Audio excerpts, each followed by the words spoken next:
Welcome, everyone. My name is John Benjamin, and I am the Small Business Program Manager for the Lawrence Livermore National Laboratory. We have a wonderful program put together for you today, and I would like to kick it off with some welcome remarks from one of our senior leaders here at Lawrence Livermore. I would like to introduce Lisa Belk, the Associate Director for Business here at the Lawrence Livermore National Laboratory. Lisa Belk leads Lawrence Livermore National Laboratory's Business Directorate, overseeing key business organizations, including supply chain management, asset management, and the Technical Information Department. Together, these departments deliver many of the laboratory's key business operations, such as creative support, travel and mail services, property management, shipping and receiving, records management, and procurements. Belk has worked at LLNL for 22 years in a variety of roles and national security programs. She has led operations, software development, and information technology teams in support of laser fusion research, counterterrorism, and classified data security. Lisa, thank you for being here with us today. The floor is now yours. Thanks, John. It's really nice to be here today. I'm delighted to be here with all of you. Looks like we're at over 250 participants, which is fantastic. And so welcome to the Lawrence Livermore National Laboratory Women-Owned Small Business Day. And actually, it's a joint day with so many of our partners that I'll talk a little bit about.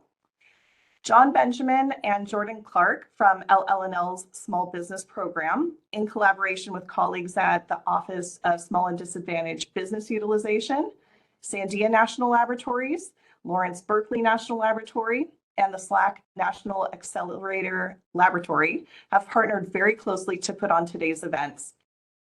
The San Francisco Bay Area, including the Tri-Valley region where Livermore is located, is a hub for innovation and where entrepreneurs like yourselves can thrive. Our organizations are proud to partner with small businesses, and we are thrilled to focus today on women-owned small businesses.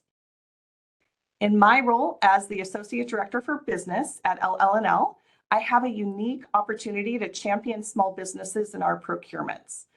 At LLNL, we've increasingly partnered with small businesses and increased our spending by over 20% last fiscal year, bringing our small business total in fiscal year 2023 to over $525 million, including about $30 million of that being awarded to women-owned small businesses.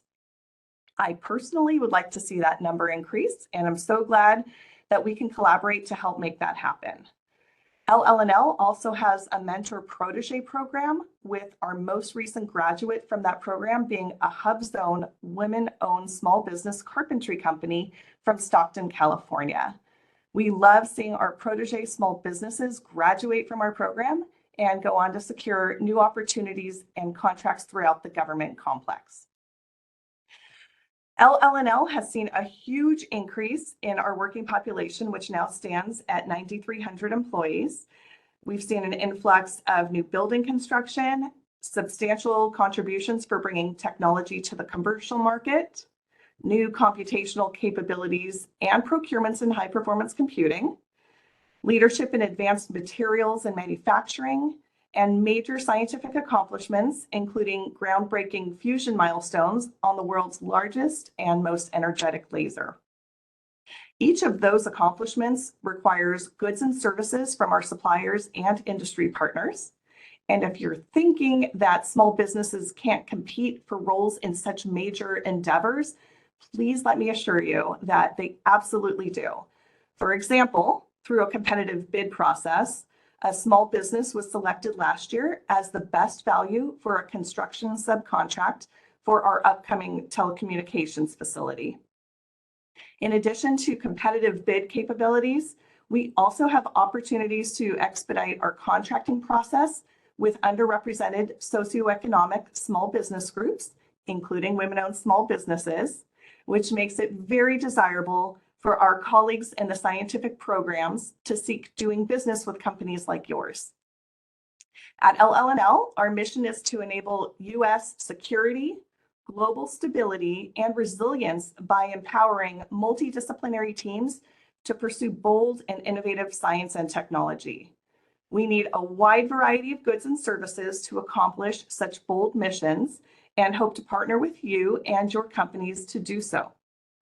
I've been at the lab for over 22 years, and I'm so proud to have personally played a role in our fusion achievements, our efforts to combat terrorism, and increased access to our high-performance computing capabilities.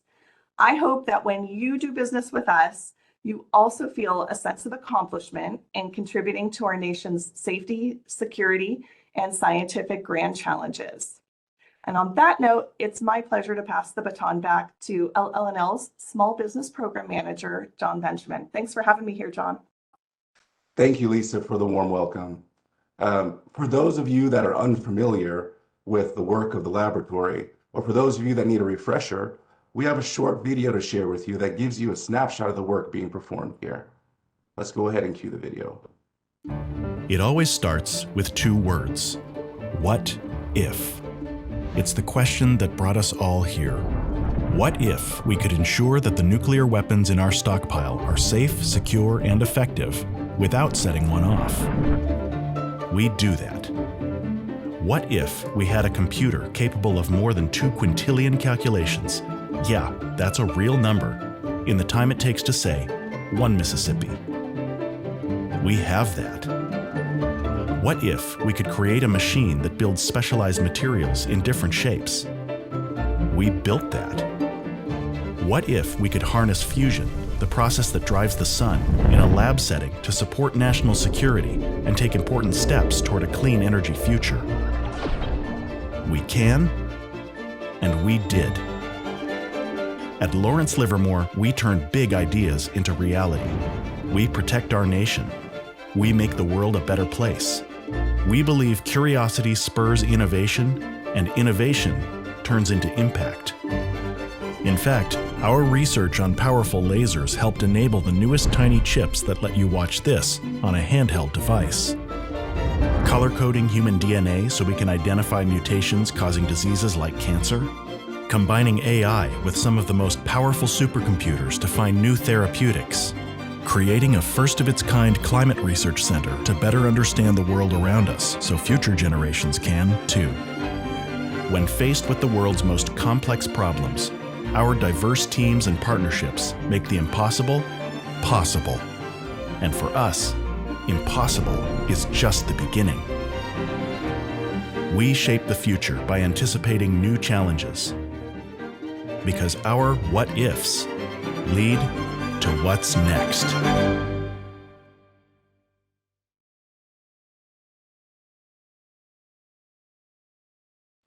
Well, hopefully that video provided you with a good window into our work here at the Lawrence Livermore Laboratory. Now, moving on to our next speaker, I would like to introduce Tamara Miles. Tamara Miles is the Acting Principal Deputy Director for the Office of Small and Disadvantaged Business Utilization, known as the OSDBU, at the U.S. Department of Energy. She has a heart for small business concerns and is charged with maximizing small business opportunities and contract awards.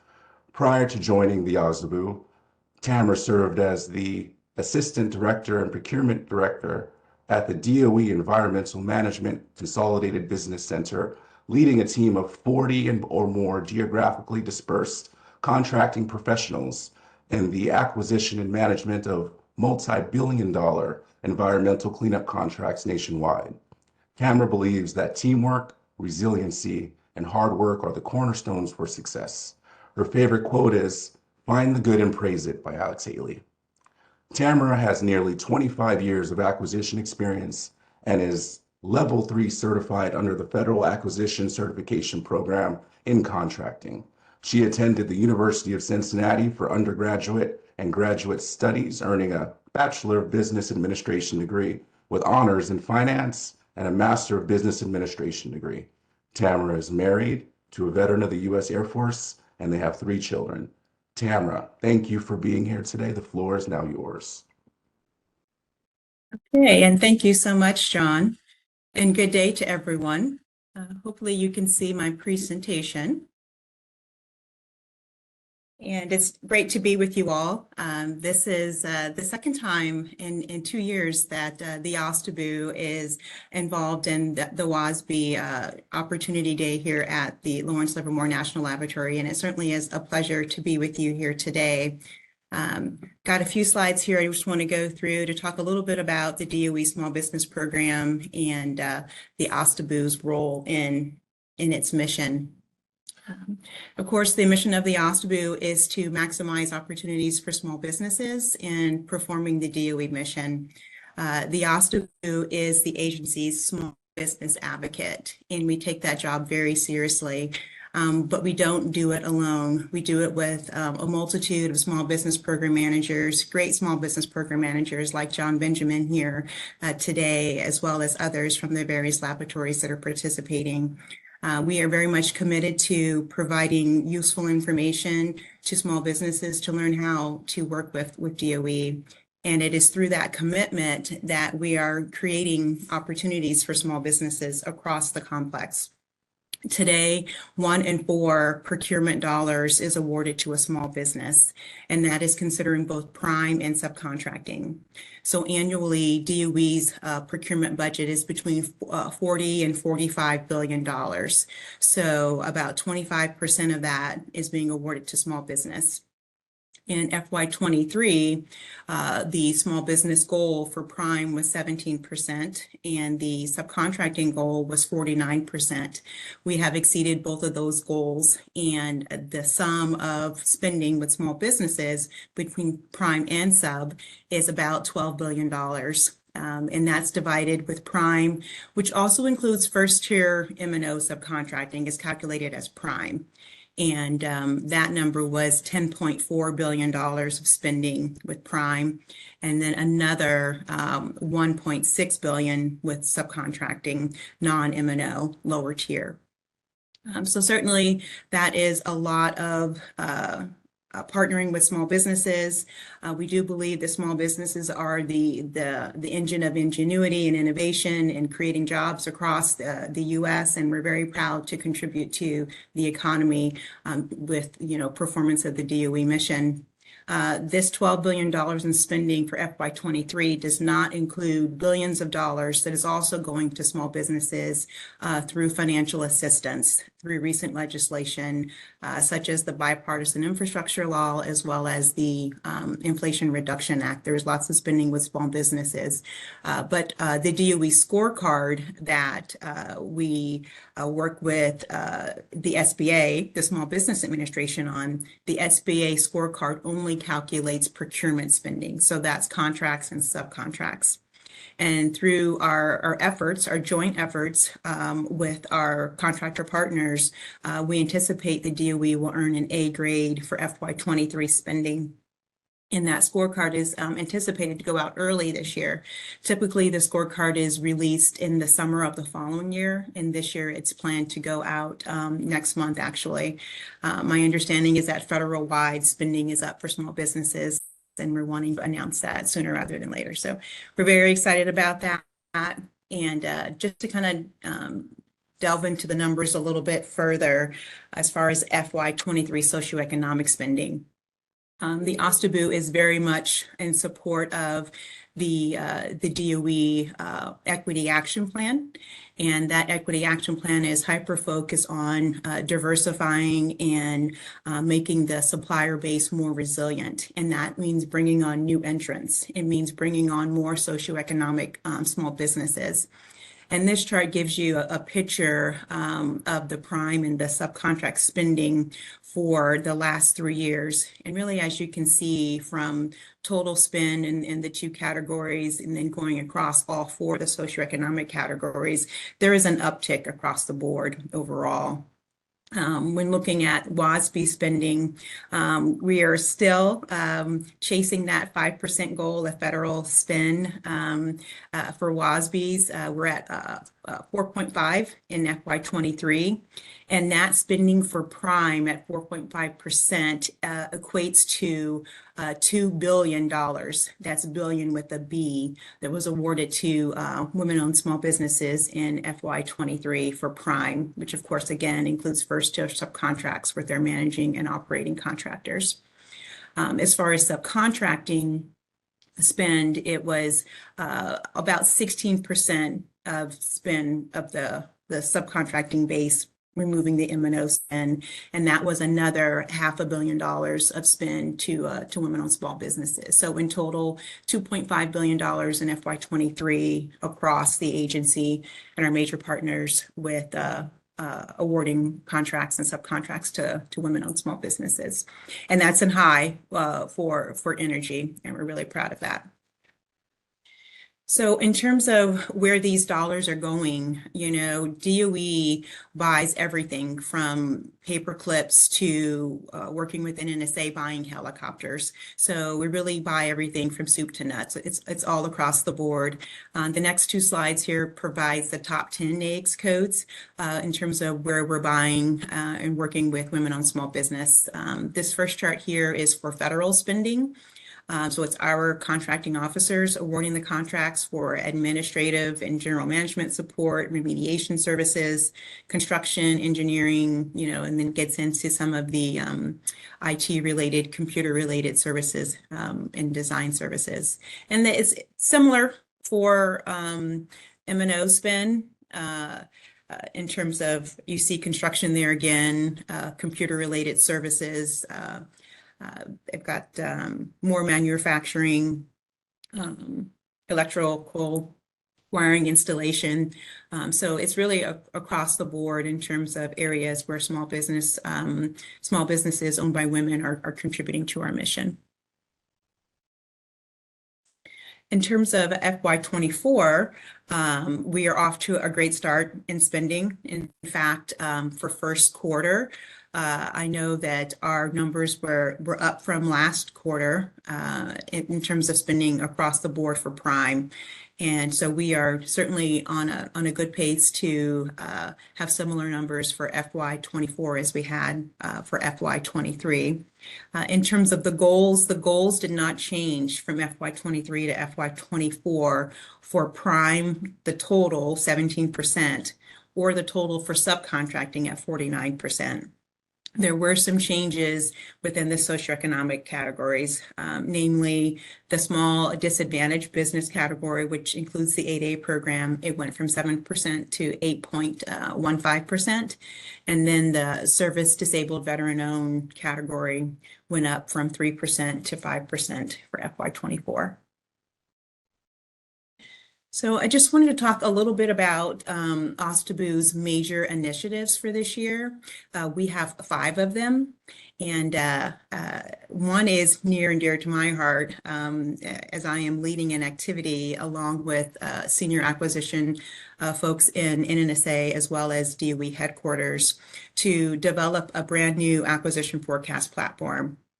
It would be really, we're planning a state-of-the-art platform that would consolidate all spending within the agency, and it would also include subcontract spending. So on one website, a small business would be able to search for opportunities with contracts, subcontracts, financial assistance, loan guarantees, just across the board, the different funding mechanisms, you'd be able to search from one platform. We are pushing to get that contract awarded, and we're just waiting on to secure the funding to move it forward. Additionally, Lisa talked about the Mentor Protege program and the success that you all are having at the Lawrence Livermore National Lab. We're really excited about the Mentor Protege program, and we are looking to reform and expand it, really just laying more of a foundation of infrastructure so that when it does expand, we can sustain it. And so we're clarifying some of the eligibility requirements in terms of Protege, and just putting together more infrastructure so that the program can run smoothly.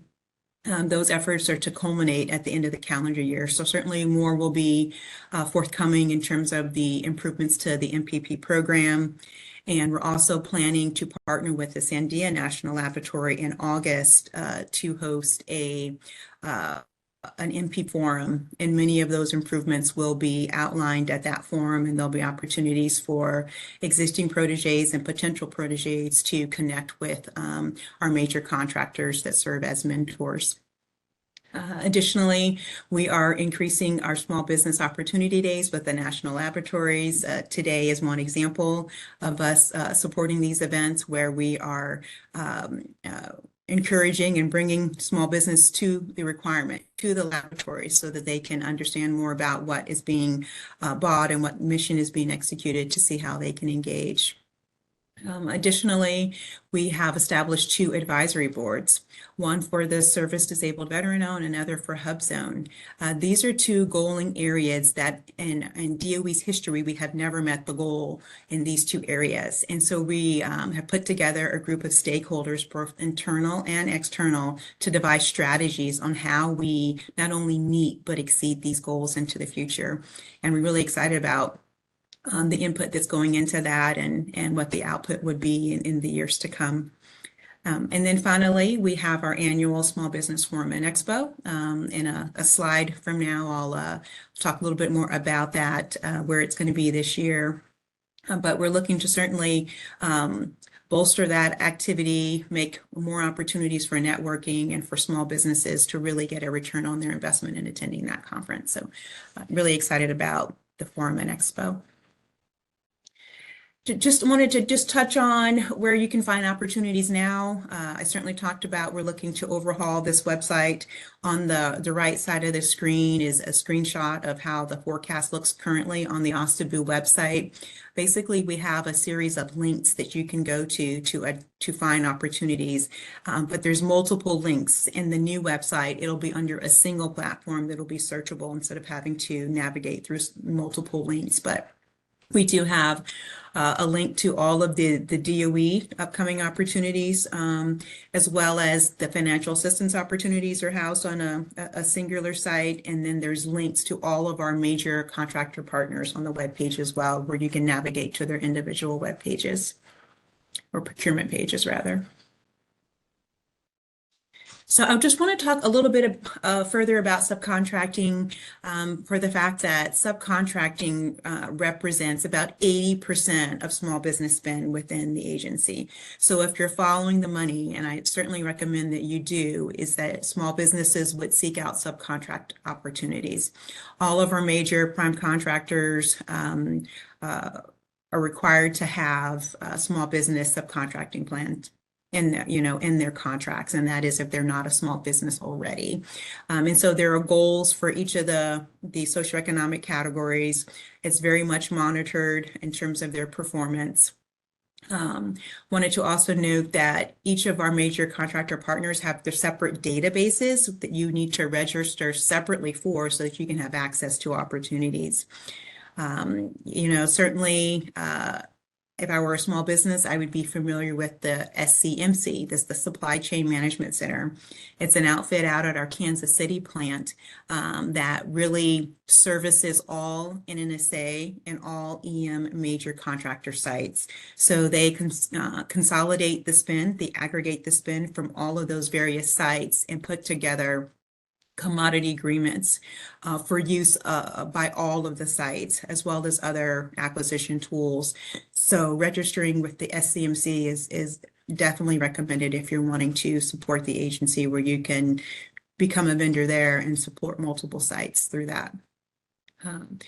I noted that OSDBU is a very small office. We have about 15 FTEs, and we work very closely with SBPMs in the field, both federal and contractor. And on our site, we have a directory for all the small business program managers. There are OSDBU's eyes and ears on the ground, and they're definitely one of the first stops that we recommend small businesses speak to in terms of understanding local requirements. And you can find their contact information on our website. I just wanted to talk about some upcoming events, some additional opportunities. We've got 2 more opportunity days with National Laboratories. In fact, next Wednesday, registration is still open for an opportunity day that we're having with the Princeton Plasma Physics Lab. in Princeton, New Jersey. It's also a women-owned small business opportunity day. It is in person only, and registration is still open. Additionally, at SLAC, we're going to be doing an opportunity day, and that's going to be coming up in April, at the very end of April, and that is focused on Hub Zone and service-disabled veteran-owned. Now, all of these events are open to all small businesses, but there is a focus on those categories. And then finally, we have the DOE Small Business Forum and Expo. As I noted earlier, we're looking to bring it back bigger and better than it was last year in New Orleans. Hopefully many of you were able to attend in New Orleans and are excited about joining us upriver in Minneapolis, Minnesota. It's going to be a great event in early June, and registration is certainly still open for that as well. In terms of additional opportunities, we're doing something every month throughout the year, and our expanded calendar is there, a link on this slide, as well as a link to the Acquisition Gateway, which has the calendar for all OSDBUs across the federal government, so that you can understand what's going on in other federal agencies and how you may want to engage with them as well. This slide, I'm not going to get into too much other than just to note the third from the bottom, a link called Alleged Undue Restrictions. I just wanted to make this point because I feel like it's a little known secret that if a small business has a concern with a solicitation, be it a federal solicitation or one of our contractors, as this was a solicitation, that you feel is unfairly restricting competition, you can contact the OSDBU and we will help try to resolve the matter. It's non-attribution in terms of contacting the OSDBU. We'll know your name, of course, but we will not share your information with the site. So please let us know if you have any concerns.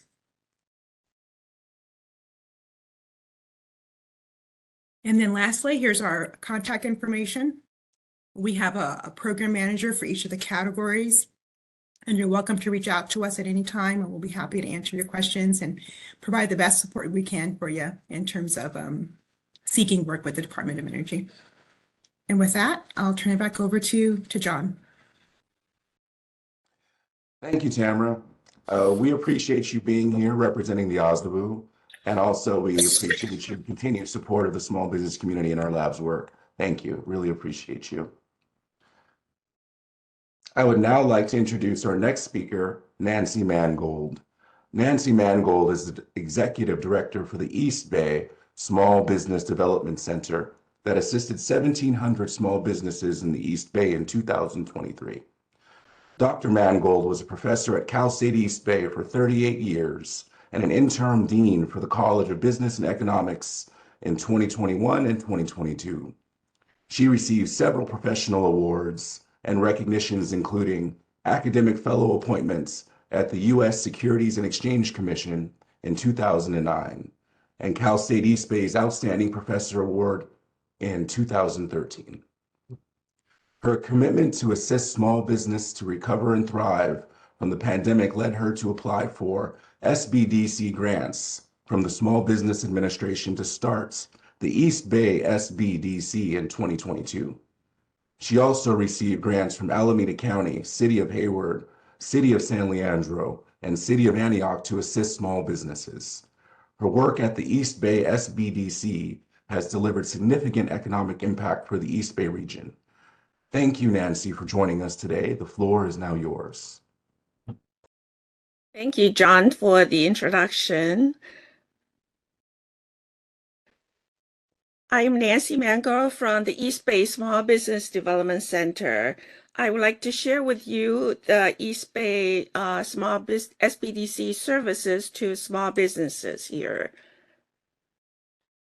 East Bay SBDC started in January 2022. We are funded by a grant I received from the U.S. Small Business Administration and California Office of the Small Business Advocate. And it is now hosted by Cal State East Bay in the College of Business and Economics. SBDC is a national network to serve small businesses. It is funded by SBA in all 50 states. East Bay SBDC is part of the Northern California SBDC network of 18 centers. And we are located in East Bay, and we serve the two counties, Alameda County and Contra Costa County in blue in our region, in the Northern California region. SBDC's mission is to help new entrepreneurs realize the dream of business ownership and assist existing businesses to remain competitive in an ever-changing global economy. And that is a mission given to the SBDC. So we're here to help business to start, to grow, and to thrive. And we assist individuals to start a business, grow your business, to access capital, and to help you to increase sales. And that in turn bring in creation of new jobs, and we save jobs here. So SBDC provides three main services here. Our services are completely free because we are funded using the grants from the US SBA as well as California Governor's Office. The three main services we provide to small businesses are, number one, one-on-one consulting services. Any business has any need in any of the business issues or areas, you can come to us and we will assign you a very experienced professional advisor to assist you with your issue. And we have 20 very experienced professional advisors to assist the small businesses. The second area we provide services is to help the small business to access capital and to get funding assistance. So again, we also have advisors in this area to help small business in obtaining capital and funding. The third area we provide services is trainings and workshops. So we provide a series of trainings and workshops for small businesses. In terms of the one-on-one consulting services, we help many businesses in any of these areas. Starting a business, in your growth and expansion, preparing business plans and business strategy, prepare marketing plans and strategy, or if you need financial projections and financial plans, and marketing research, if you want to start your e-commerce and a business, and social media marketing, financial reporting, bookkeeping, HR help, buying and selling business. We also help with government contracting, import, export. So if you have need in any of these areas, you can come to SBDC for assistance. In terms of accessing capital, we help small business to obtain startup financing, growth and expansion financing, SBA financing, bank loans, equity investment, angel VC investment, crowdfunding, and government grants or SBIR, STTR grants. And we partner with many financial institutions for the purpose of assisting small businesses to obtain financing. So we're hosting a capital summit on April 25th this year to help small businesses to network with bankers and financial institutions to provide opportunity for you to receive funding or to get capital. So here are on the left-hand side, many of the banks who are sponsoring our Capital Summit event, and they will be there as well as many of the CDFIs listed below. So they provide help on startup and early stage entrepreneur financing, SBA financing, microloans, traditional bank loans. And we also have banks, I want to especially mention this, we also have some of these banks, they provide special financing program for women, Black, Latino, and Native-owned businesses.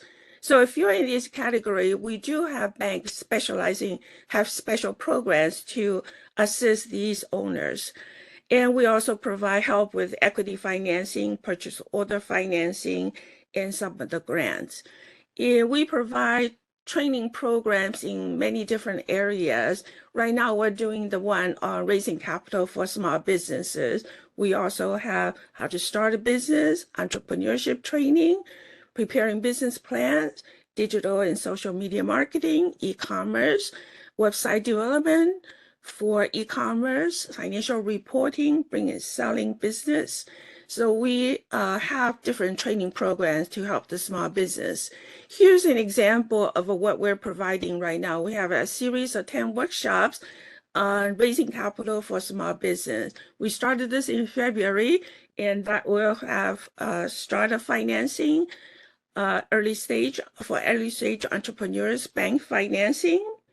We have equity, how to get equity financing, how to use purchase orders to grow your business, how to use crowdfunding to raise capital for small business, how to navigate SBA or STTR funding opportunities, and that event will be tomorrow. And we also have SBA financing for starting up or business purchases, exit planning for business owners. We are adding the 10th one on special programs for finance, special financing programs for women, Black, Latino owned businesses. So we welcome you to sign up or join one of our workshops. And also I want to mention, we're here to help the small businesses to access capital. So we are providing this event called 2024 Capital Summit to bring in all the financial institutions, bankers, and small businesses together to network and to discuss opportunity about funding. And this will take place at Cal State East Bay on April 25th.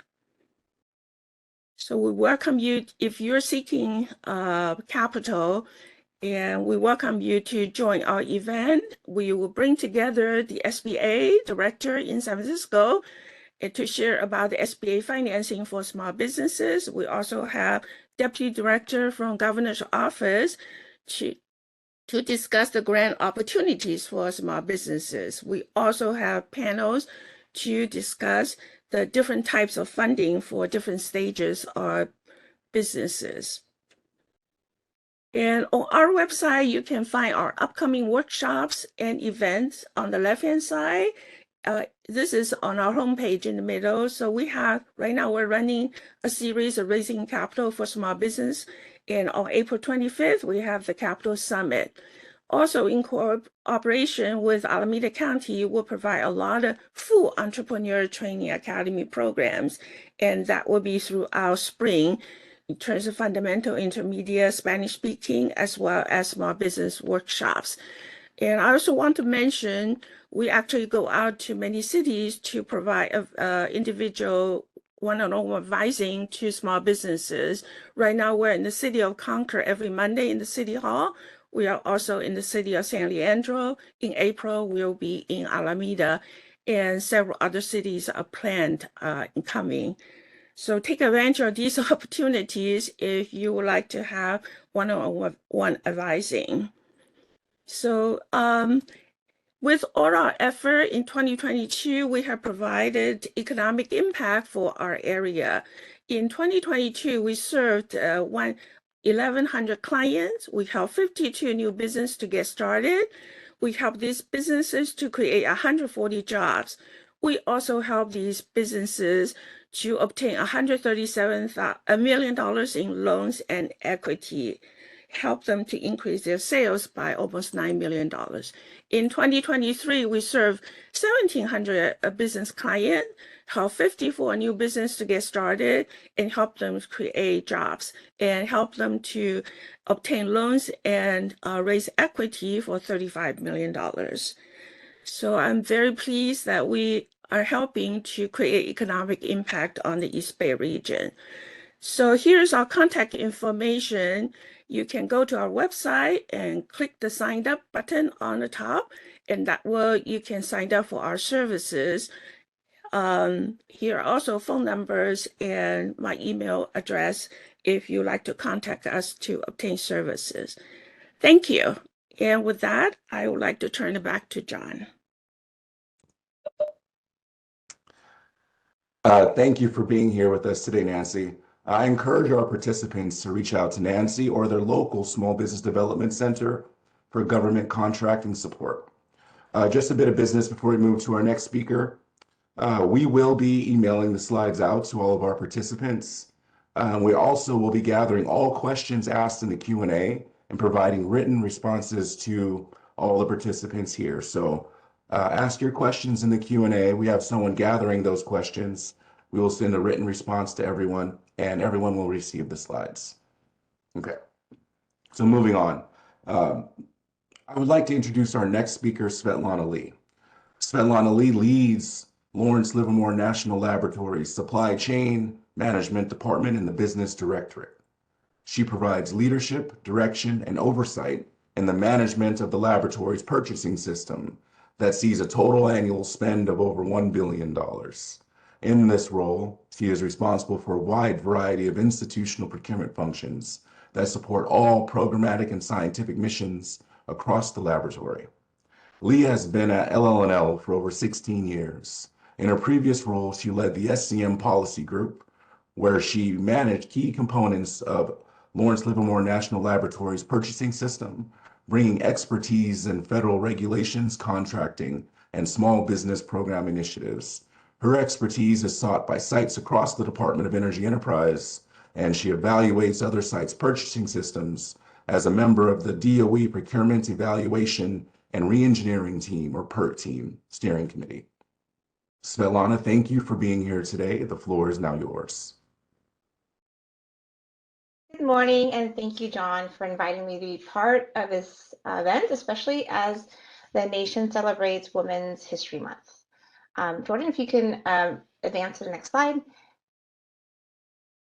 So the Department of Energy and its laboratories has been and continues to be an advocate for women in the energy workforce through mentorship, hiring, and inspiring the next generation of STEM leaders.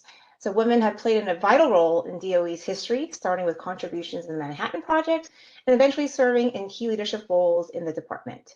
And you can learn more about women in energy on the DOE website, located on the slide at the very bottom. So the goal and the purpose of today's event is to further DOE's commitment to advancing women participation in the energy field through subcontracting opportunities, with its national laboratories. So working with the national laboratories is not the same as working with a federal agency or with industry. So hopefully by the end of the day, you'll get a better idea on how to work with us. So to start, I will provide a brief overview of the DOE laboratories, attempt to explain what is a management and operating contractor, and share some differences between an M&O contractor and who we affectionately call the feds, which are the federal agencies. The next slide, please. So there are a total of 17 DOE national laboratories spread across the continental US. So science and technology are at the forefront of these national laboratories, and there's extensive partnership with academia and industry. So this graphic, this rainbow graphic, demonstrates where each of those laboratories fall in the science versus national security spectrum. Some laboratories are multi-purpose, while others are a single program lab.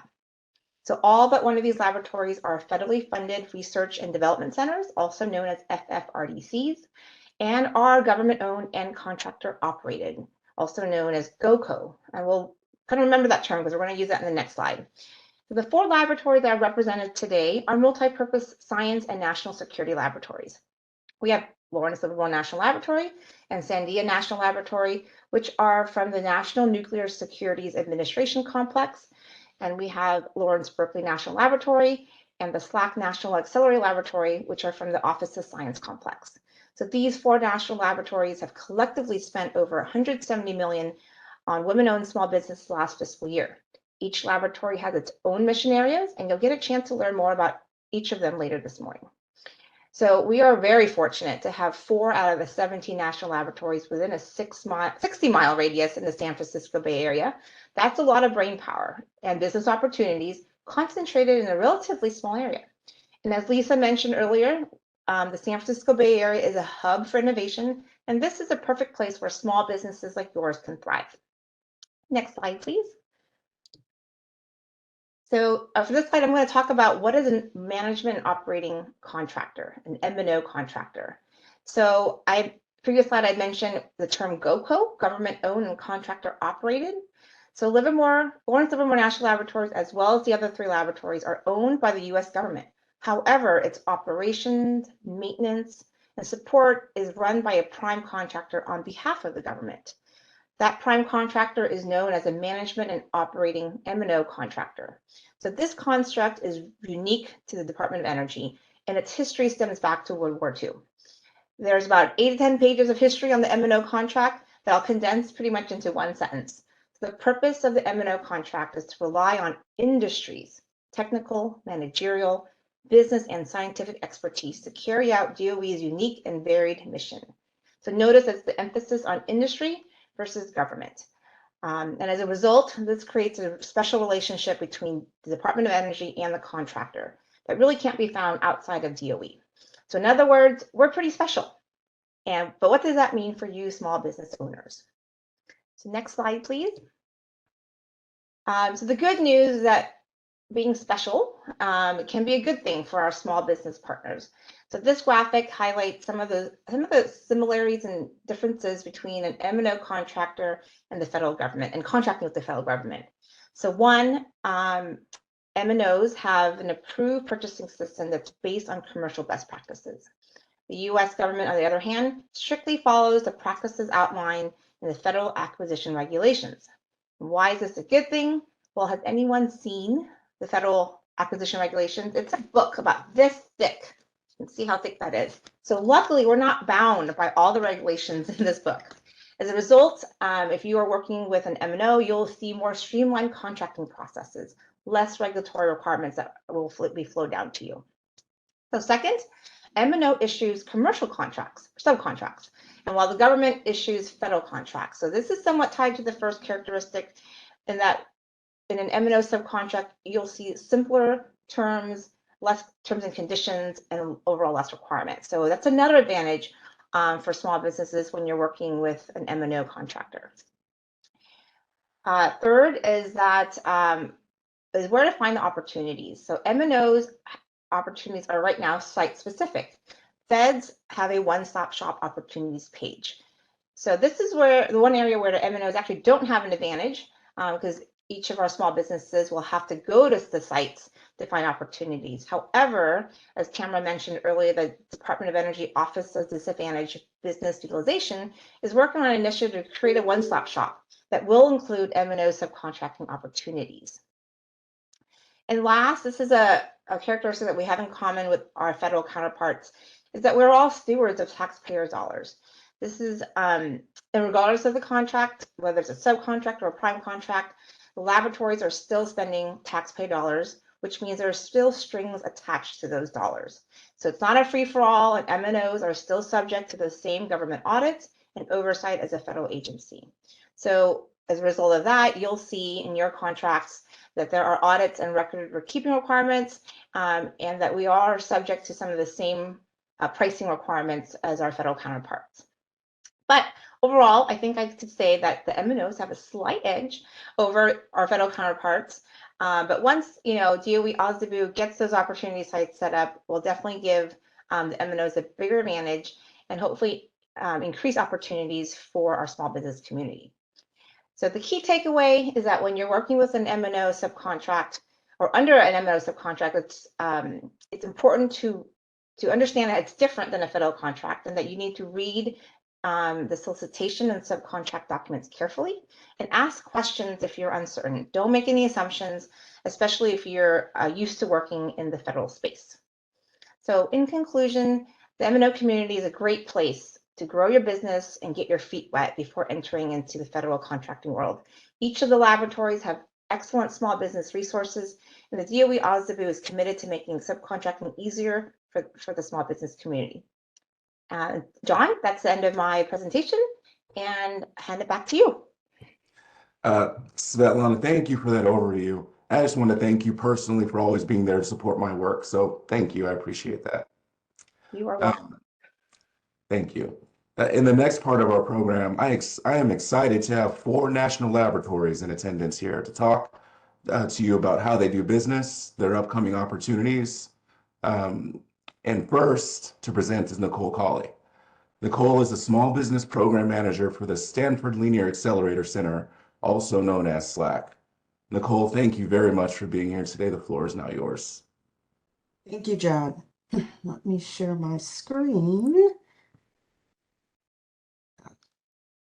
You can never be ready. Sorry. All right. So, thank you, John. My name is Nicole Colley, and I am the Operations Strategy Manager at SLAC National Accelerator Laboratory.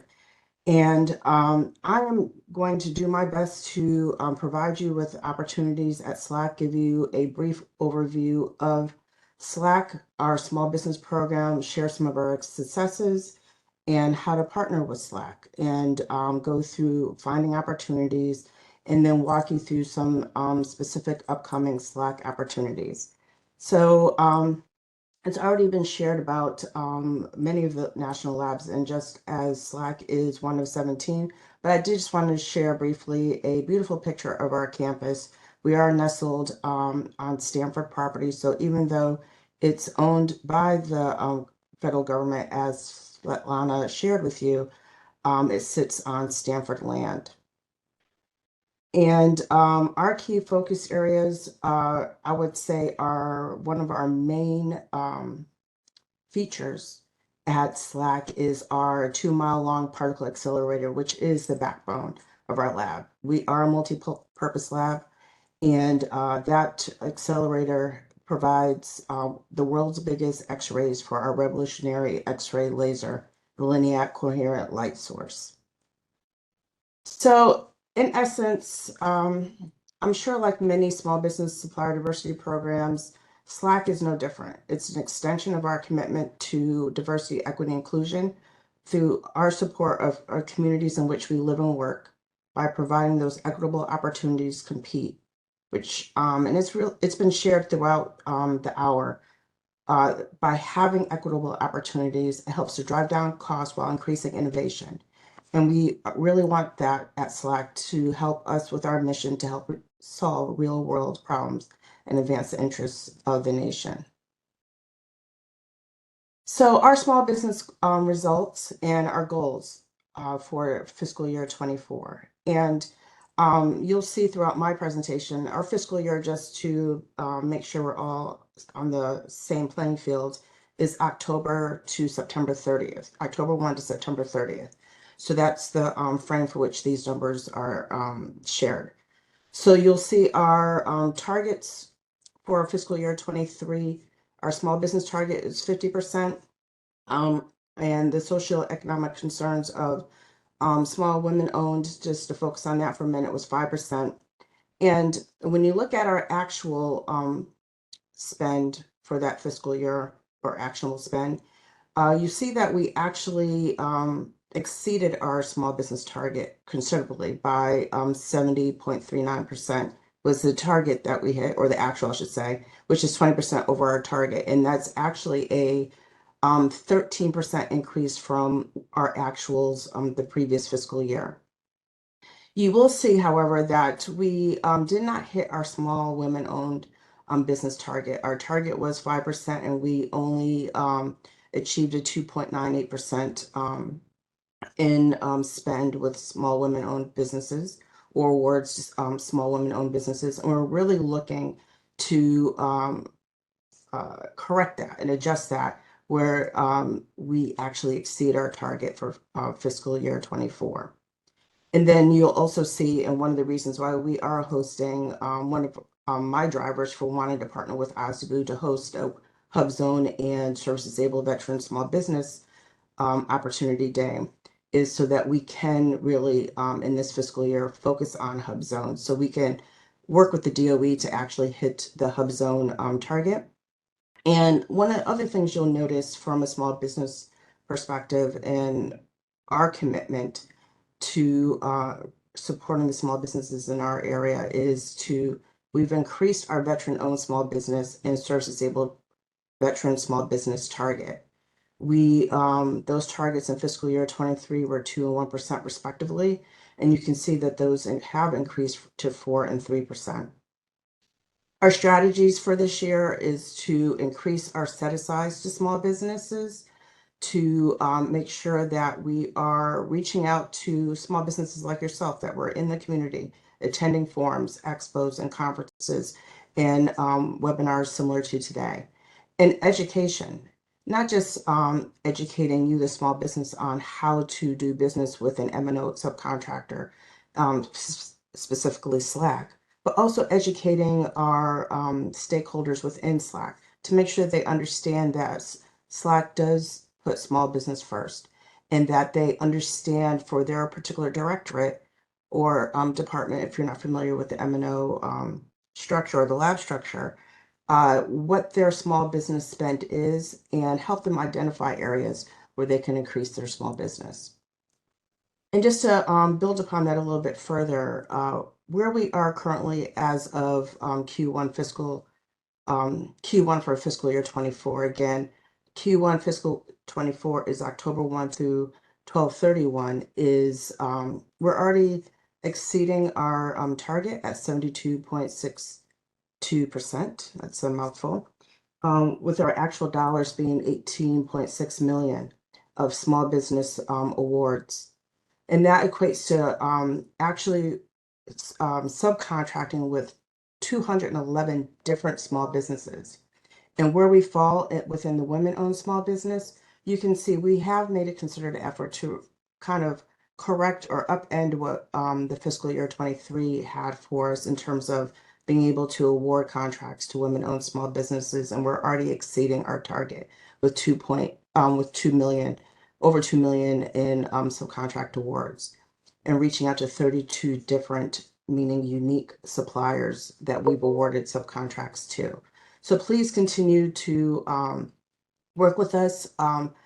Much like I think it was Lisa has shared, that we buy things, and even Tamara said it, we buy paper clips to high value equipment to high tech computing. So it's on our website, and you'll see in our when you're looking for opportunities, our website has been revamped.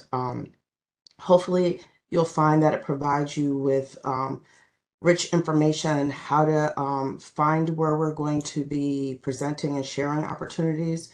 We're looking to actually launch actual procurement opportunities on our website, but I encourage you to check periodically on our website under suppliers where we're going to be speaking and what procurement opportunities are available to you. And as Tamara has shared earlier, please go to our website and register for our upcoming Small Business Opportunity Day. We are committed to having this in-person event where we can focus on hub zone and service disabled veteran small business opportunities. And because we are nestled, you heard earlier Solana say how we're unique in that we're nestled in Silicon Valley, and you've got all that brain power within the San Francisco Bay Area. We've been asked to really focus on IT and cybersecurity category on this opportunity day, but it does not mean that we all aren't welcome. And you will hear from our CIO as well as our Chief Security Officer on that day, as well as the Director of OSDBU and 4 other labs. So another way to find opportunities for SLAC is to go out to sam.gov. And I've just put a screenshot of an opportunity that's coming up in terms of when the offer is due. However, I just want to give you a couple of tidbits or some best practices in searching for SLAC opportunities on SAM. Again, encourage you to check periodically for new opportunities. If you encourage you, the way that you find us is through a keyword search of SLAC or sources sought. And even another trick is our zip code. It could be another best practice to search and identify opportunities. If you do see an opportunity that is a sources sought opportunity or Another way to look at that is a request for information.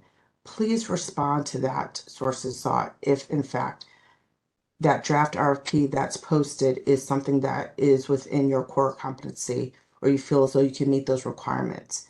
It's those suppliers, those small businesses that respond to the sources sought that actually receive the final RFP. So if we don't hear from you at the sources sought phase, you're unfortunately unable to advance to the RFP phase. So how do you partner with SLAC? So again, please go out to our website. The first thing that you have to do is to ensure that you are registered in SAM. And not just register in SAM, maintain your registration. And this really goes for any national lab. You must maintain your registration in SAM. Those registrations are only good for 1 year, so you have to renew it annually. And then coming soon, we're building a supplier searchable database that is going to be easily accessible by our purchasers. So our scientists, our facilities and operations, the Office of Project Management, everyone that is buying our stakeholders that our procurement organization supports. So once that is up and running, I'm going to be hopefully signing off this week on the on our, I guess, beta, and that will be going into production, fingers crossed, by the end of the month. Register in our ERP tool. This helps us to facilitate payments. So even though you're in our searchable database, which allows our buyers as well as our stakeholders to find which suppliers can support their mission or that particular requisition, in order for you to be paid, you have to, or even be awarded that subcontract, we do need you registered in our ERP tool. And all these steps are laid out on our supplier website. And also coming soon is a means for us to pre-qualify construction suppliers. Like many of the labs, we have aging infrastructure and we have large construction projects on the horizon, some of which I will go through today. And if you been on our website, you may have participated in some industry days for some big construction projects earlier in the year. Get to know our qualifications with respect to construction suppliers. Those qualifications are on our website. And then as we move forward in the program year, or I'm sorry, wrong organization, as we move forward in the fiscal year, we will be launching a pre-qualification for our construction suppliers or potential construction suppliers. So what are some of these opportunities? This is, I'm sure, what you're more interested in. So I have a couple of pages of opportunities upcoming. Some are recent, or will be coming soon, and some I'm a little further out into late fiscal year 24 or early 25. So high value equipment. One thing just to help ground you in how our procurement organization is organized, we do have 4 buying teams. We have commodities, high value equipment, construction, and services. So first I'm going to go through what the high value equipment team is working on. We have a brazed furnace procurement, and hopefully I spelled that right. And this brazed furnace, we're looking to purchase with hands-on training for our TID radio frequency accelerator research advanced prototyping and fabrication department. The estimated project cost for this is somewhere around $400,000, and they're hoping the RFP has not been released yet because today is the 19th, but it should be released soon. And so please keep an eye out on SAM for that. And our anticipated award is mid-April. Additionally, we have the low-level radio frequency chassis assembly. This is a procurement for assembly and wiring of a chassis required by our SLAC low-level radio frequency chassis assembly subsystem. This is estimated about 1.8 million, and we're looking for that RFP release to happen in either late Q3, early Q4. And again, this is fiscal year. And two other items that our high value equipment team is working on: 480 volt distribution panel. So this is for 4 distribution panels. Estimated project cost about 450,000, and that should be released Q2 of this fiscal year. And so that should be coming up soon because we're about to wrap up our second fiscal year on March 31st. Powder XRD spectrometer system. And this is to deliver, install, and train our SLAC researchers on a commercial powder X-ray diffraction instrument. Our estimated project cost on this is somewhere around 270,000, and the RFP release is for Q3 2024. Now moving on to our construction team. We have a roof replacement coming up. And this is one where sources sought, and you may recall earlier, I said if you see a sources sought posted on our SAM, on sam.gov, please respond to that based off of what you learned in that draft.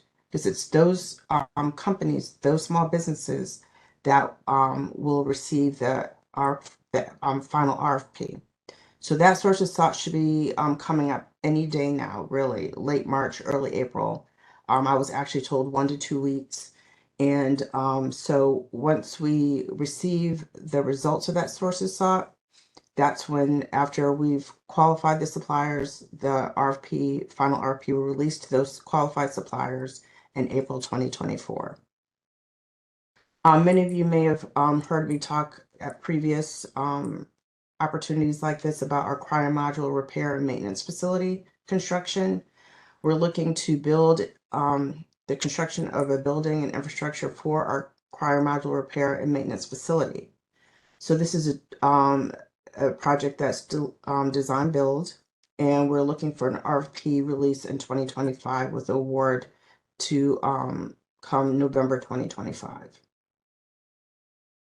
And I think this is the last one for construction. This is an A&E design for tunneling and convention facilities. So we're looking for engineering and design of a subterranean experimental hall on above ground support building to house control rooms and laboratories, and a connecting tunnel between the XEH and the support building, and a connecting tunnel between the XEH and the FAR experimental hall. And the experimental hall is already existing. And this is an estimated RFP release somewhere around late 2024, Q4 2024. Oh, I have 2 more. Sorry, I have a repeat up here. I will correct this before I send this out. Our last one is the very early smoke detection apparatus. So, and our SSRL is seeking experienced fire protection subcontractor to award a design build subcontract to perform design and installation of VESDA heads and related infrastructure in spare B116 and B132 each, and spare injector B140, one each, and acquisition of 1 spare. So sources sought on this one's coming up as well in 1 to 2 weeks. So please keep your eyes out on sam.gov. Remember, either have in your search criteria sources sought or SLAC. In our commodities and chemicals, so these 3 here are already on sam.gov.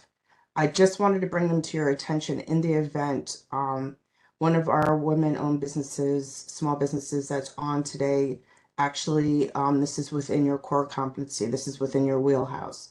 We have a chemical management system. This is a sources sought where we're just exploring doing market research for a chemical management system. Please note that the date has been extended on this sources sought to April 5th. We have Allen Bradley vacuum products, and this offer is due March 25th, and transceiver modules, and this offer is due March 28th. There are 2 other offers out there, opportunities out there on SAM currently. I believe those dates were more March 22nd, but I did want to provide you with what is currently out there on SAM, bring these to your attention so that you know you can go out there and find those. And lastly, on the services team, these are opportunities that are on the a little bit further out. Security contract to include security administration and services, including security guards and emergency medical technicians, which the scope of that is patrolling all of our buildings and structures on about 426 acres. And then ES&H professional services support. This will be an IDIQ for a 5-year engagement with a base scope for environmental safety and health professional services support in about 27 labor categories. Thank you, John, and I will turn it back over to you.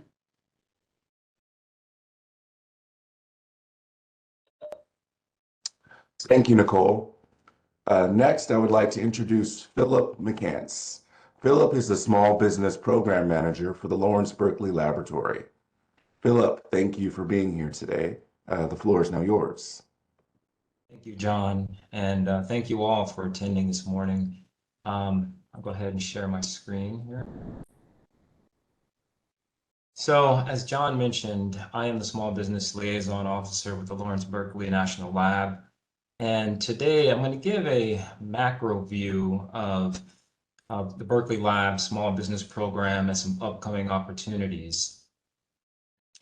But first, I'd like to kind of start off with a snapshot of kind of where we stand right now with respect to our small business inclusion. So we're about halfway into fiscal year 24. And although historically the Berkeley Lab has pretty much exceeded all of our small business goals across the socioeconomic spectrum, we're actually off to somewhat of a slow start this year. And I think that bodes well for a lot of attendees today, because the last thing we want to do is not make our goals. And so we are looking at getting much more aggressive in terms of issuing small business set-asides, or in some instances, sole sources to small businesses. And I'll talk a little bit more about that as we go on.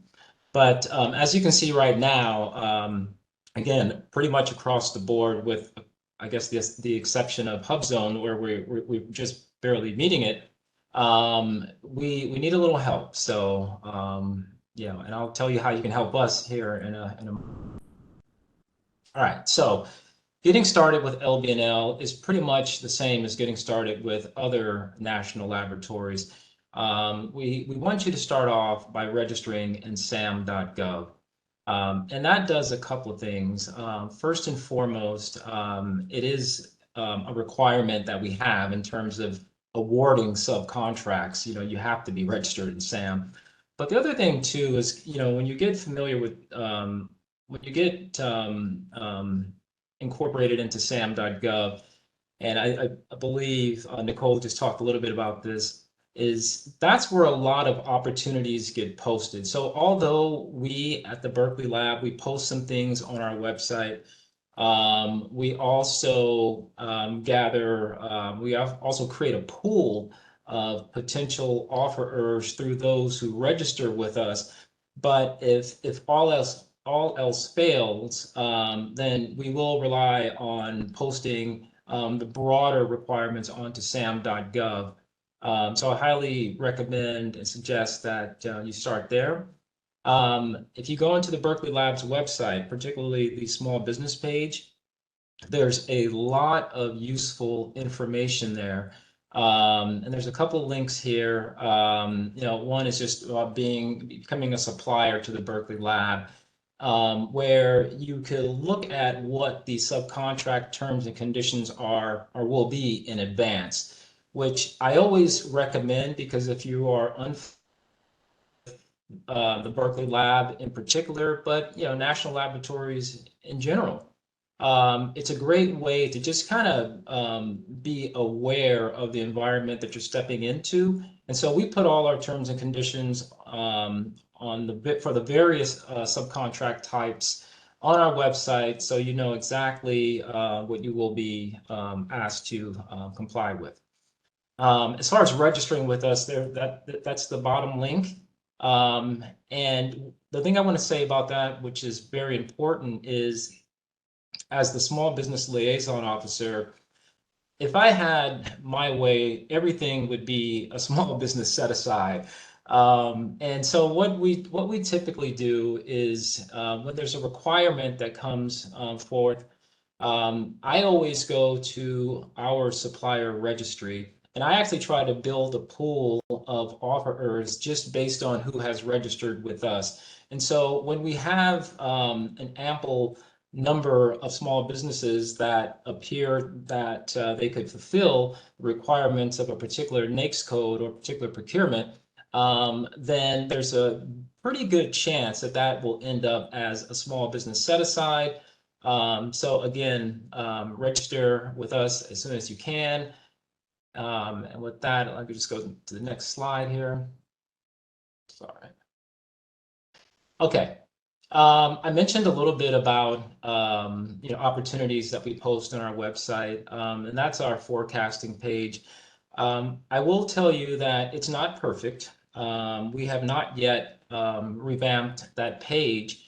One of the things about the page is, it specifically says potential subcontracting opportunities. So as we have ideas of what's coming down the pike, we'll put them there so that companies can just maybe start planning for those. However, in some instances, because again, those are potential subcontracting opportunities, there are times when things that are posted there get removed. So one of the best ways to stay engaged with future opportunities is you can always engage with me, the SBLO. I have more updates than our website will. And we routinely schedule meetings with small businesses, and we talk about, capabilities and try to match those capabilities with forthcoming opportunities. So, and part of that type of meeting too, I highly recommend is send your capability statement, in advance if you can, so I can get a little bit more acquainted with what you do. And in an ideal situation, I can also bring in, some of our technical people or potential requesters of your services. So yeah, so it's a great opportunity just to kind of puff your wares and get greater visibility. So a few of the upcoming solicitations. Now, the Berkeley lab, I should say, is sort of like a small city. So we also, to run a small city, you need to buy everything imaginable. And that's pretty much how our site operates. So with some of these, as you can see, these are rather large subcontracts or potential subcontracts. And when you look at some of the estimated values of these, it's very easy, I think, for maybe some small businesses to be perhaps intimidated by some of the estimated values, but do not fret. Because as I believe Tamara had mentioned very early on, for some of these larger projects, we do require large prime contractors to have small business subcontracting plans in which we negotiate the percentage of small business inclusion. And we're pretty aggressive about, what those goals should be for those large businesses. So, so any of these awards do not go to a small, they end up going to a large. We're still going to bring in smalls just under that particular large business. So, and again, that's something that we could discuss, if you set up a meeting to talk about any particular projects that you'd be interested in working with the Berkeley lab. And I'm just going to just take a little closer look at some other things that are coming up. So this project, $2.5 million value, this is going to be a small business set aside, 6-year.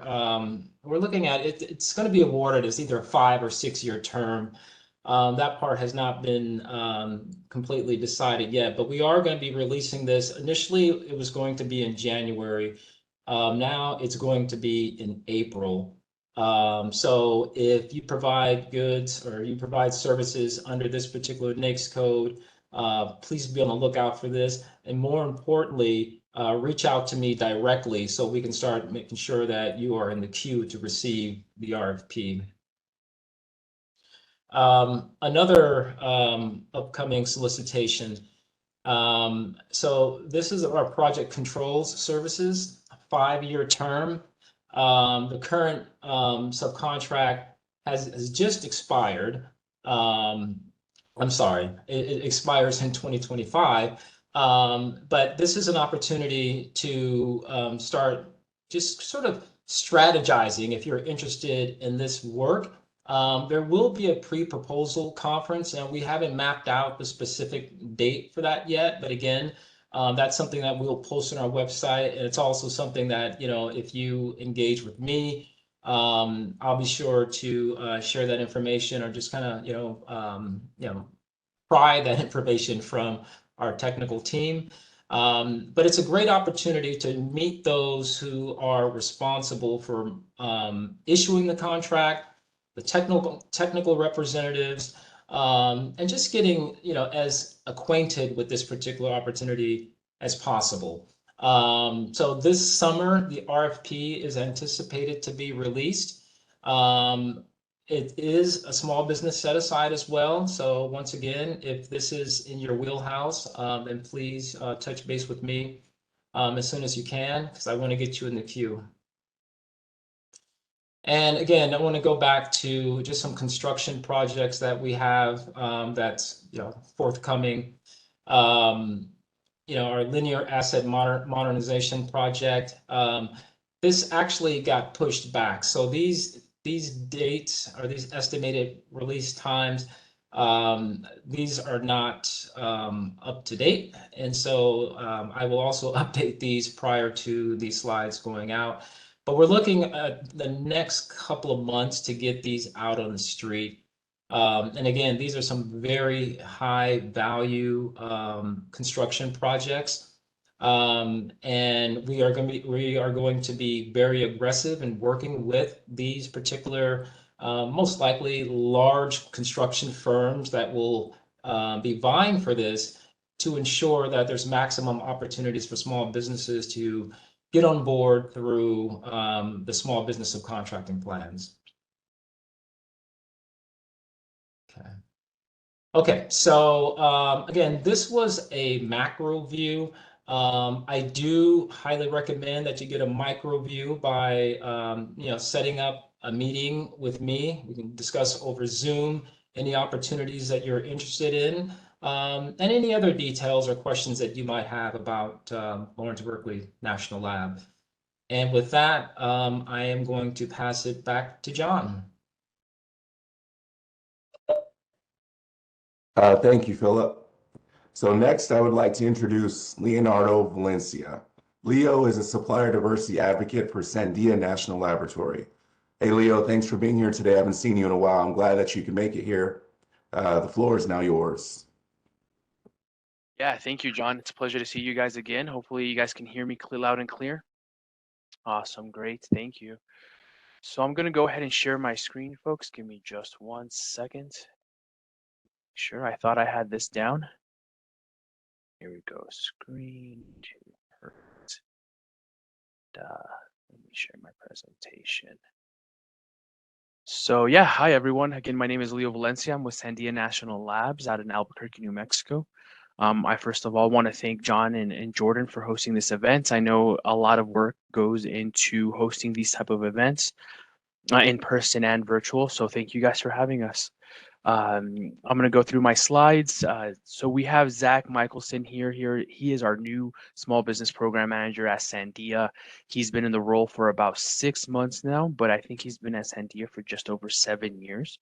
And so he's still learning the ropes, and he's very excited to be joining the group and joining the program. He will be in Minneapolis in June. So he's going to be attending and I think presenting at the DOE OSDBU Small Business Expo in June. So hopefully you guys attend and are able to meet Zach out there in the near future. A little bit of information about Sandia in terms of our procurement and our spend and our impact. We are a almost $5 billion laboratory, which is very crazy to say.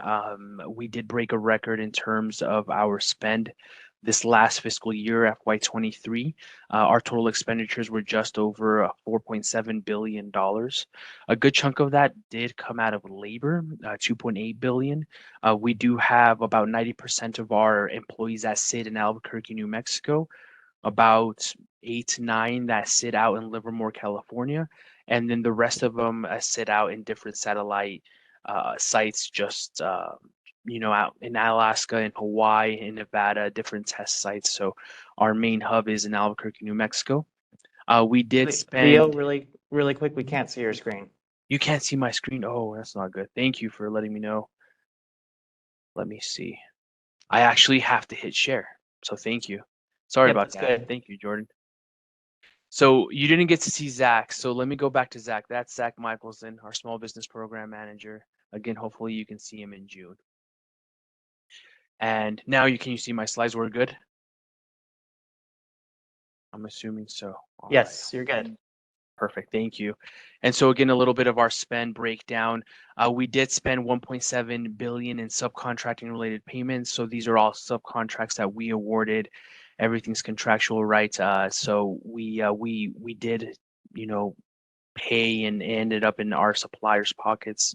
So this is money that we actually cashed out or invoiced out. Again, our site is out in Albuquerque, New Mexico, our biggest site. So we did spend or contribute $118 million towards New Mexico gross receipts tax. And in California, we paid just under $3 million in corporate tax out there and through our site, right, through our procurements. And then our procurement card, we spent over $76 million. And surprisingly enough, a good chunk of that is out in California. And it's because of all the businesses that are based out there. We do just run our P card and they ship things over. So we're happy to say that we spend a good amount through our P card program out there in California. A little bit more breakdown in our numbers. We did have just over $1 billion that was spent with small business suppliers last fiscal year. Just over 481 million went to New Mexico small businesses. And of course, we like to keep the money in the state and, subcontract with our, the businesses in our backyard. But I am proud to say that 280 million of that $1 billion did go to California small businesses. So that's also a big success, even though we only have a 10% presence out there within our projects and staff. We still did spend just over half the amount of money in subcontracts in our Livermore site. So it's a pretty significant footprint for Sandia. We are proud to say that we do have 67% of our supplier base be small businesses, or they are small businesses. And so we're always looking to increase that number. And to show that, we did have 506 new small business suppliers be included in our supplier base. So brand new, never worked with before small businesses that were awarded contracts in fiscal year 23. So we do like to highlight those two numbers. Again, just a breakdown of our New Mexico spend, 81% of our New Mexico spend did go to small business. So again, just a quick little data nuggets. We are held to pretty aggressive small business goals here at Sandia. So we do negotiate NTEST/Sandia National Labs does negotiate yearly goals with NNSA DOE. As you can see, we have been creeping up in our small business goal and also in some of our socio categories. Lucky for us, we have met our goals the last 7 years, but we have come close to missing, a couple of them, more specifically Hub Zone. We do have a hard time year to year just squeaking by with our Hub Zone spend. So FY23, we were just there with this 4.2%, and our goal was 4%. So again, as we perform, as we do better, DOE and NNSA does hold our feet to the fire more and more, and they do promote and suggest higher small business goals. So it is something that we're never going to stop doing, and we always expect to find new small business sourcing. So please come and meet with us and talk with us, and hopefully we can get your foot in the door, or at least give you some information on what to expect or when to expect a subcontract to be recompeted. So just some quick information on how to register or how to bid for work. We do have our own iSupplier portal, and I have heard some of our other small business program managers speak to this. We do all have our own site, and I know it's a little bit of a pain, and we've had these conversations before, but the Department of Energy does have multiple sites. They have over 17 labs that you have to sign up for individually within their own portal, within their own system. And so ours is called iSupplier Portal. It does take a couple of days to register. We have to make sure that you are, who you say you are, your tax ID number, all that good stuff. So once we vet you, we do grant you access to our iSupplier Portal, which then lets you respond to business opportunities within our website, business opportunity website.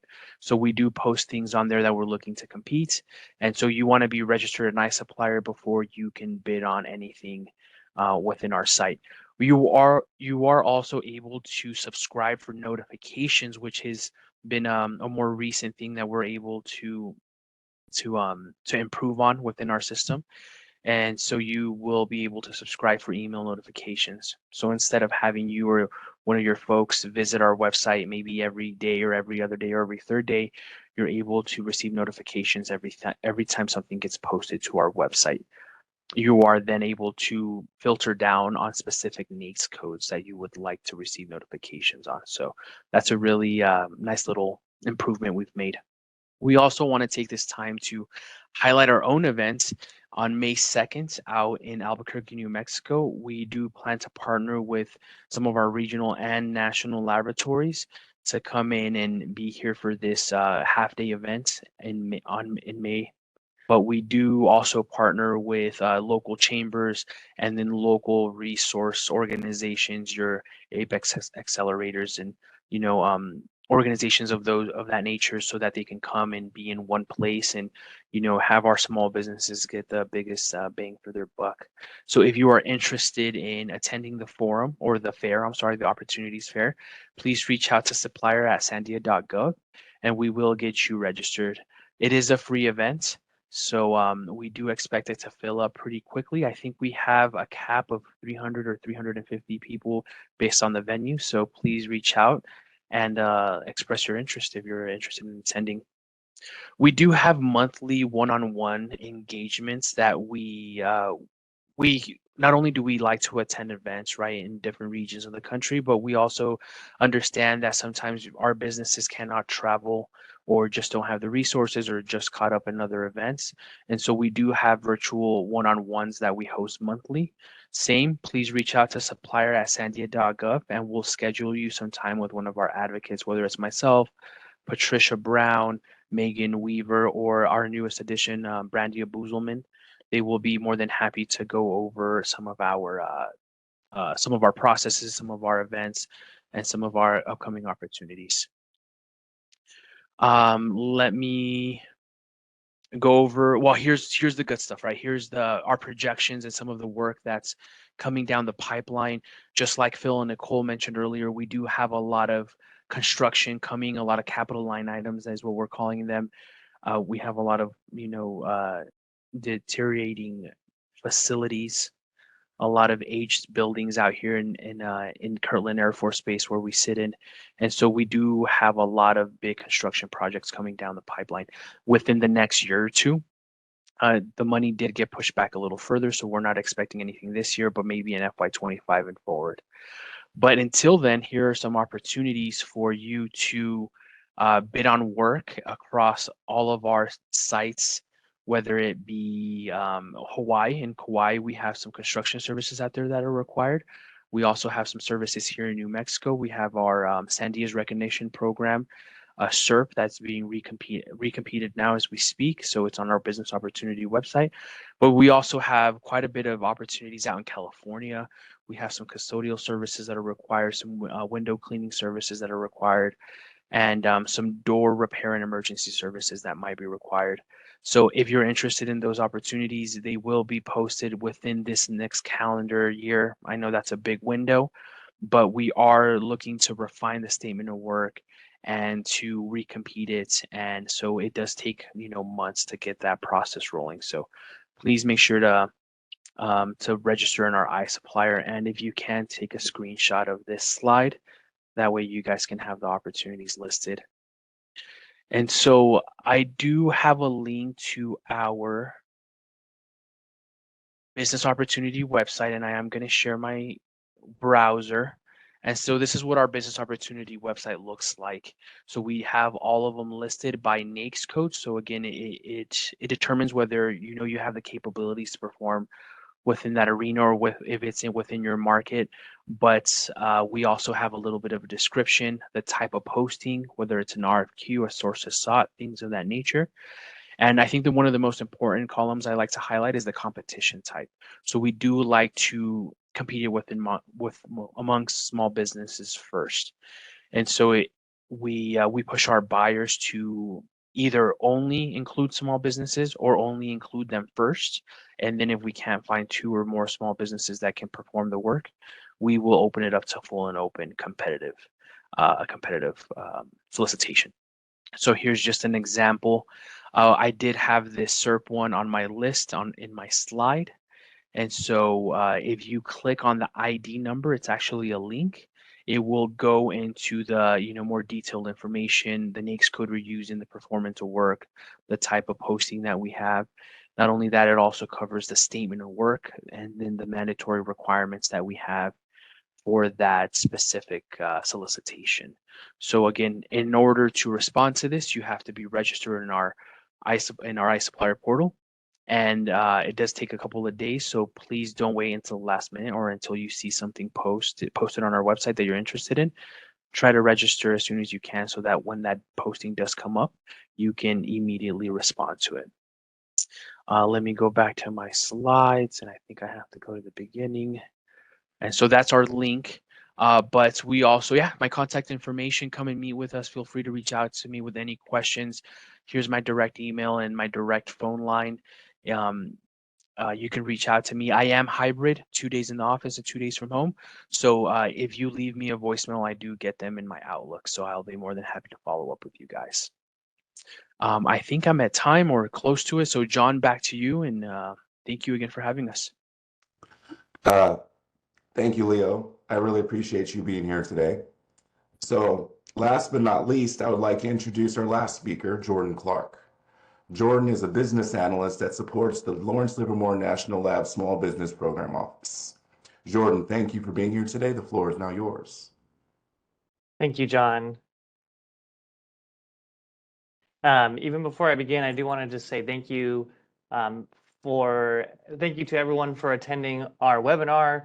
It's been great to host this, and we do plan to host future webinars, future small business events. We're not exactly sure what the format of those events will be like at this point, but this is just one of many small business events we plan to host. As John introduced, I'm Jordan. I'm in the Small Business Program Office here at Lawrence Livermore National Laboratory. I've been with Lawrence Livermore for about 3 years, 2 years as a contract analyst, and then about a year now in Small Business Program Office. And I'm just going to give a high-level overview about LLNL, tips for working with us, and then upcoming opportunities, both highlighting a few upcoming opportunities and the best way to learn about future upcoming opportunities.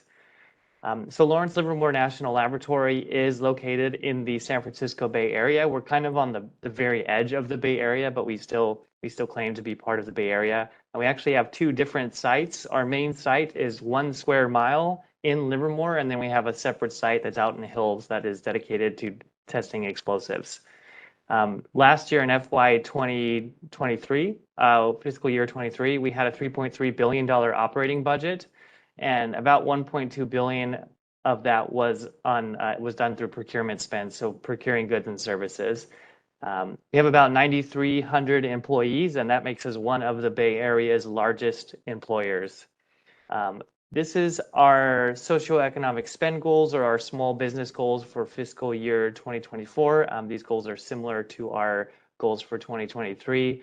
I will highlight that our women-owned small business spend in fiscal year 23 was right around $70 million. And we expect to do something around that range or greater this coming year.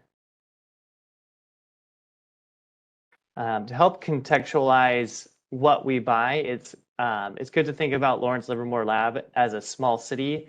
Again, we're a square mile. We need to procure goods and services in support of our property, programs, and people. A theme that I'm hearing from all of these lab presentations is that we all have aging infrastructure. And so we're definitely needing to upkeep that and build new buildings. We need to support our scientific mission, our national security mission, our programs, and we need to make sure our people are well taken care of and trained. To talk a little bit more about small business, this is just to highlight how our small business spend broke out for fiscal year 23. You can see our top 3 small business categories are construction, electronics, and then laboratory equipment. And 21% of our small business spend went to that top NAICS code, commercial and institutional building construction. So construction is a big component in small business. But also electronics and laboratory equipment makes sense as we're a research laboratory. Some quick tips for working with LLNL on doing business with us. And I'm going to approach this from kind of just a general overview of how we would go about doing procurement. So a first step for procurement is to perform a market survey, and that's when we're looking for sources or prospective suppliers. One of the best ways for you as a business to be found during that is to get on our prospective supplier list, which is at vendor.llnl.gov.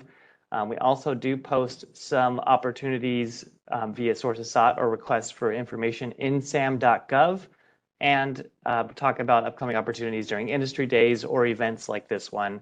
You can also reach out to the Small Business Program Office, either John or I, and I will give you our contact information at the end of this presentation. So after the market survey, we'll issue the solicitation where we invite different suppliers to participate and submit bids. It's important that you understand all the requirements and read all documents carefully. Svetlana earlier on in this webinar did a good job explaining that we are somewhere in between commercial and federal. So if you've done business with the federal government, that's different than doing business with Lawrence Livermore National Laboratory. So please just make sure that you understand everything that's being asked. And if you have questions, we are happy to help. So please ask. Lastly, post-award, meaning if you receive an award for us to provide goods or perform services, please make sure you understand the terms of the subcontract, provide submittals on time or early, and then perform well on time and on budget. And if you do those things, we're much more likely to do business with you again. To learn about upcoming opportunities, for construction opportunities, we have an external construction opportunities page. This was mentioned previously, but we will be sending out all of these slide decks to the attendees after the webinar, so these links will be made available to you. For non-construction, your best bet is to sign up as a prospective supplier at vendor.llnl.gov. And specifically, if you haven't done that within the last 5 years, we encourage you to do that. Some of our opportunities are posted on sam.gov. I checked this morning and we have about 14 opportunities on there, but we mainly use SAM. We mainly post opportunities on SAM if they're highly complex, highly technical, very costly. So we're not posting run-of-the-mill opportunities on SAM. And this is why your best bet about learning about upcoming opportunities is to get on that prospective supplier list. I just recently trained all of our buyers on using our prospective supplier database, which sources from the prospective supplier list, and they are all aware that when they are doing market research to find small businesses, that a good go-to resource is our prospective supplier database. Lastly, also want to just briefly talk about the DOE Small Business Capability Database. This is a searchable repository for the DOE acquisition community. So if you want your information easily accessible by anyone in the DOE acquisition community. You can either scan this QR code here on the screen, or you can go to this link that's in the slide deck. I will leave this on the screen for just a second in case anyone wants to grab that QR code. Okay. Want to talk through just a few different opportunities. I'm not going to talk about each opportunity in detail, but from a construction perspective, a focus of Lawrence Livermore over the next couple of years is revitalizing employee workspaces. Again, we are dealing with aging infrastructure. We're trying to do a lot of things like new paint, new carpet, new ceilings, upgraded conference rooms, that kind of thing. So that's what a lot of our opportunities are focused on. And again, there are even more opportunities listed on our external opportunities page that is focused on construction. And then for non-construction opportunities, just the 4 that we wanted to highlight, we have 2 around landscaping, 1 around subcontract audit services, and then we have roll-up door maintenance. For contact information, so if you have questions about any of those upcoming opportunities or other upcoming opportunities, you can either contact myself or John Benjamin here in the Small Business Program Office by emailing us at smallbusiness@llnl.gov. There's no dashes or periods. It's just smallbusiness@llnl.gov. And that's it for me. Thank you, everybody. Thank you, Jordan. So that concludes our program for today. I would like to thank all of our speakers and participants for spending your morning with us. I hope this was a valuable use of your time. I want to give special thanks to Lisa Cabral, Natalia Rodriguez, Lisa Boyd, Michelle Metro, and Jordan Clark. All of their hard work made this event possible today. With that, thank you all for being here today, and I hope to see you at future events. Have a great rest of your day. Thank you.